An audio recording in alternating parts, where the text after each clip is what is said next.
Hello bachcho, let's read this question. The question says the molecule MLX is planar with 7 pairs of electrons around M, right? In the valence shell, the value of X is option A है 6, option B है 5, option C है 4, option D है 3, right? Key concept for this question is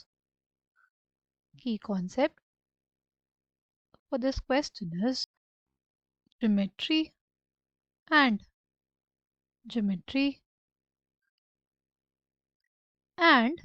shape of molecules, right? Geometry and shape of molecules, right? अगर हमारे पास M है, ठीक, उसके चारों तरफ क्या है 7 पेयर्स ऑफ इलेक्ट्रॉन्स है, ठीक। तो हमारे पास सपोज सारे इलेक्ट्रॉन्स उसने बॉन्डिंग कर ली, तो उसकी ज्योमेट्री क्या बनेगी? उसकी ज्योमेट्री हमारे पास आती है पेंटागोनल बाय पिरामिडल। क्या ज्योमेट्री आती है? Pentagonal bipyramidal. कुछ ऐसे देखने को मिलती है कि 5 जो एटम्स होंगे वो क्या होंगे?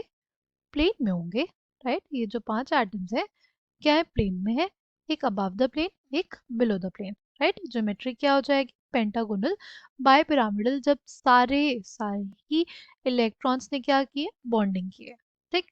फिर हमसे क्वेश्चन में ये बोल दिया कि जो मॉलिक्यूल MLX है वो प्लेनर है, राइट? वो प्लेनर है। प्लेनर वो तभी हो सकता है जब ये हमारे पास क्या हो? लोन पेयर्स हो। ये हमारे पास क्या हो? लोन पेयर्स हो। तब उस केस में हमारे पास जो शेप आएगा, ज्योमेट्री तो हमारे पास क्या रहेगी? पेंटागोनल बाई पिरामिडल ही रहेगी, बट जो शेप आएगा हमारे पास वो क्या हो जाएगा? Pentagonal planar. शेप आएगा वो क्या हो जाएगा? Pentagonal planar, right? यानी हमारे पास जो मॉलिक्यूल होगा उसके पास क्या होगा? उसके पास 5 इलेक्ट्रॉन्स उसके इन्वॉल्व होंगे बॉन्डिंग में, और 2 उसके लोन पेयर्स होंगे। लोन पेयर्स को हम लोग शेप जब देखते हैं तब इंक्लूड नहीं करते। तभी जो शेप आएगा हमारे पास, जो मैं ये मेंशन है कि प्लेनर शेप है, प्लेनर शेप वो तभी आ सकता है 7 पेयर्स ऑफ इलेक्ट्रॉन्स के साथ जब जब हमारे पास 2 लोन पेयर्स हो, राइट? अगर बात करें MLX की, तो वो हमारे पास x की वैल्यू क्या आ जाएगी? ML5। ML5 x2, x क्या रिप्रेजेंट कर रहा है? लोन पेयर्स को। अगर हम लोग बात करें हमारे 7 पेयर ऑफ इलेक्ट्रॉन्स है, तो सिंपली क्या होता? ML7 होता, राइट? बट अगर एक लोन पेयर है तो क्या होता? ML6x होता। इस केस में हमारे पास प्लेनर स्ट्रक्चर नहीं मिलता। फिर हम लोग मूव करेंगे नेक्स्ट पे, तो क्या हो जाएगा? ML5x2। क्या हो जाएगा? ML5x2, right? इसमें जो हमारे पास बोला गया कि 7 पेयर ऑफ इलेक्ट्रॉन्स होने चाहिए, देखो 7 पेयर ऑफ इलेक्ट्रॉन्स हैं टोटल, राइट?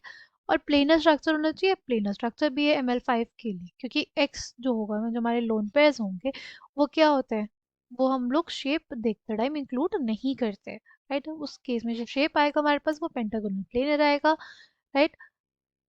तो हमारे पास जो वैल्यू ऑफ x होनी चाहिए वो क्या होनी चाहिए? 5, राइट? Option B 5। अगर इसके एग्जाम्पल की बात करें तो हमारे पास होता है मॉलिक्यूल XZF5 माइनस, राइट? कौन सा मॉलिक्यूल? XZF5 minus. जीनॉन के आउटर मोस्ट में कितने इलेक्ट्रॉन? जीनॉन के आउटर मोस्ट में 8 इलेक्ट्रॉन्स। 8 इलेक्ट्रॉन्स के बाद एक इलेक्ट्रॉन का एडिशन हो, यानी 9 इलेक्ट्रॉन्स। 9 इलेक्ट्रॉन्स में से 5 इलेक्ट्रॉन्स के साथ क्लोरीन ने बॉन्डिंग कर ली, बचे 4 इलेक्ट्रॉन्स। यानी हमारे पास क्या आ जाएगा? हमारे पास कुछ ऐसा शेप आएगा, राइट? पेंटागोनल आएगा। ये हमारे पास 2 लोन पेयर्स आ जाएंगे, ठीक। तो करेक्ट आंसर क्या हो जाएगा? Correct answer for this question will be 5। इसमें भी देख सकते हैं इस कॉम्प्लेक्स में, राइट? इस कंपाउंड में XZF5 माइनस है, F क्या है हमारे पास? 5 है। तभी हमारे पास ये प्लेनर होगा और 7 पेयर ऑफ इलेक्ट्रॉन्स भी होंगे। Option B will be the correct answer for this question. I hope you understood it well. Thank you, all the best.